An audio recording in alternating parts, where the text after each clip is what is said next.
Dolphins fans, I want every single person that comes across this video to answer this simple question, and you know what? I'm going to make it the pinned comment on today's video. What is your confidence level in Tua Tagovailoa? I want you to rate that on a scale from 1 to 10. Coming up here in today's show, we got some news and rumors around the Dolphins quarterback.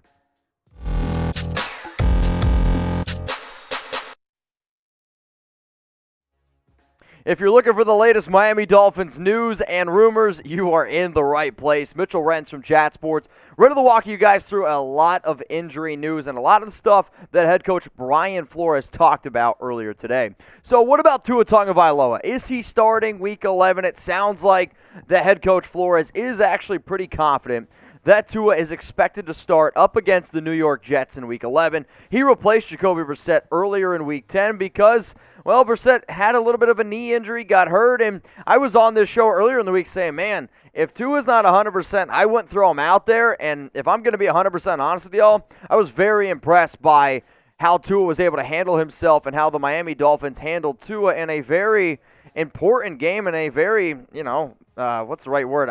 A very big-time game, if you will, Thursday Night Football, where they did not expect him to go out there, and he ended up doing it. Now, he practiced on Monday with a brace on that middle, or without on the middle finger, but here's what Brian Flores had to say on Tua.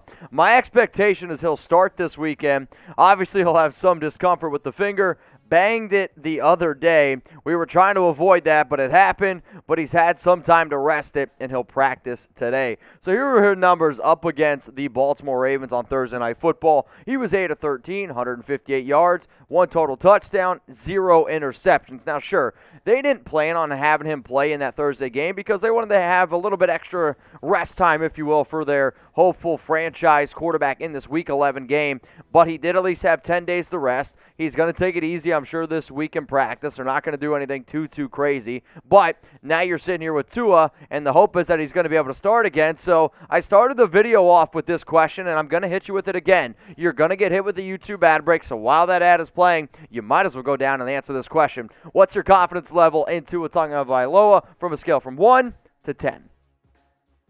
All right, guys, my confidence level is a 6. I was very impressed by his toughness, and I definitely have been one of those people that have questioned how tough Tua is, and he was filling in for Jacoby. They did not really plan on doing it, but if you also saw the coaches talking to Tua before the game started on Thursday, he seemed kind of defeated, and I don't know if he was like, man, I really want to go out there and play, or dang, this situation really sucks. He wanted to go out there, so for that, I am going to put a 6 out there. Now, here are his numbers in his 5 starts. 65.3 completion percentage, 1,198 yards, 7 touchdowns to 5 interceptions. The QBR obviously is not really what you're looking for, 53.7, but he kind of has to go because Jacoby Brissett left Week 10 with that knee injury, and it didn't look great. I don't think it looked as bad, and, Jacoby, I think, even said himself like he might have been able to come back out there. He was trying to go out there and play.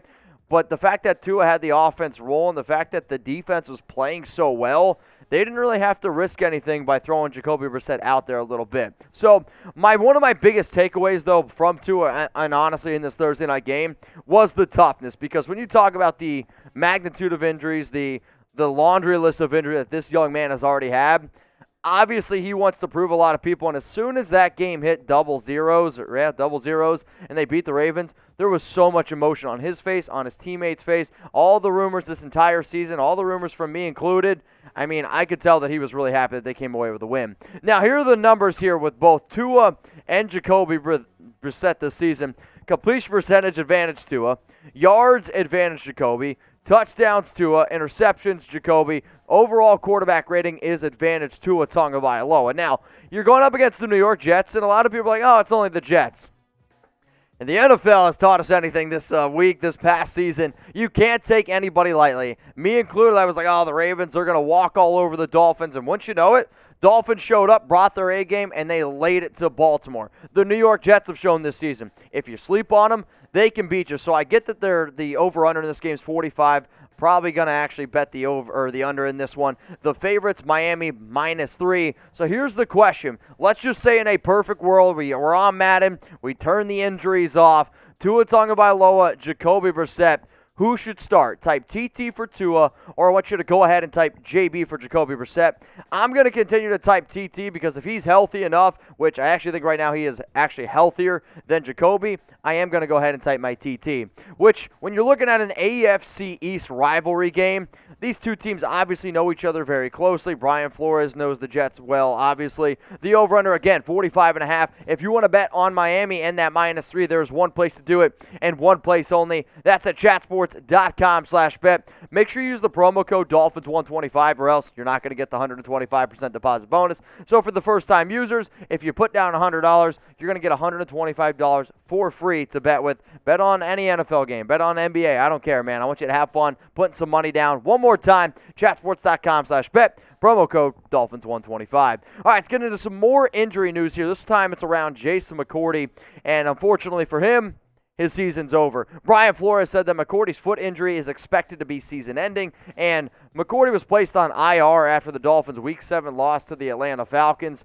And realistically, when you look at this entire secondary, it is starting to get a little thin, though I still think the strength of this team when they were playing their absolute best football is in the secondary, led by Byron Jones and Xavier Howard. And, you know, if you can get a few extra guys to be able to step up and make a few plays, obviously that's great. McCourty, though, what he was able to bring is just that extra veteran leadership, that extra veteran presence. And he's not even close to what he used to be, but he is still a pretty solid player. And now when you look at the Dolphins' depth chart without him, you're going to be asked, you know, Justin Coleman's going to have to play probably a little bit bigger of a role here in the nickel, which I don't like at all. Brandon Jones, but especially Jevon Holland. Now, Jevon's been a Swiss Army knife type of a player in Week 10. You know, he had 5 tackles, a tackle for loss, a sack, 2 pass breakups, and I was really excited about the kid coming out of Oregon. He could do a lot of different things, but now you're going to ask your rookie to play a little bit bigger of a role now that McCourty's out.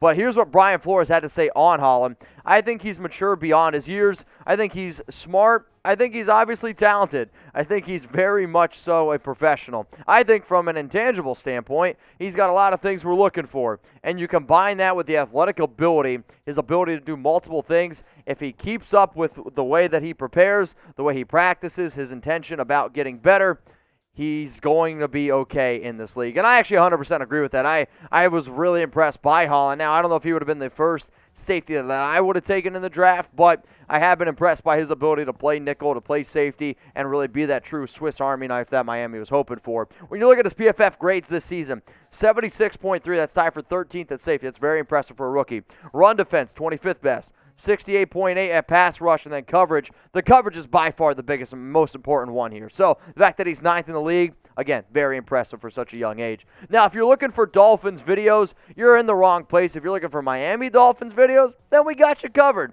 So hit that subscribe button. Turn on those notifications. That way, you don't miss anything. And then that way, if you do go on YouTube, you don't get some video of a giant fish swimming in the ocean. No, you don't want that. You want videos here around news, rumors. We got you updated. Hit that sub button. Now, here's some other players that are eligible to return from IR. Malcolm Brown, the running back. Will Fuller at wide receiver. And then Michael Deiter, offensive line. In terms of Brown, man, he hasn't played since Week 7, injuring that quad. And the Dolphins have definitely struggled running the football. I'm not going to sit here and say it's because of him. I'm going to sit here and say it's because of the offensive line. And sorry, I hate to break it to you, the talent for Gaskin is really starting to be shown, and it's definitely a little bit more limited than what we saw last season. Some of the other injuries, though, I mean, when you talk about Will Fuller, this guy's played literally in 2 games. He's got 4 catches for 26 yards on the entire season.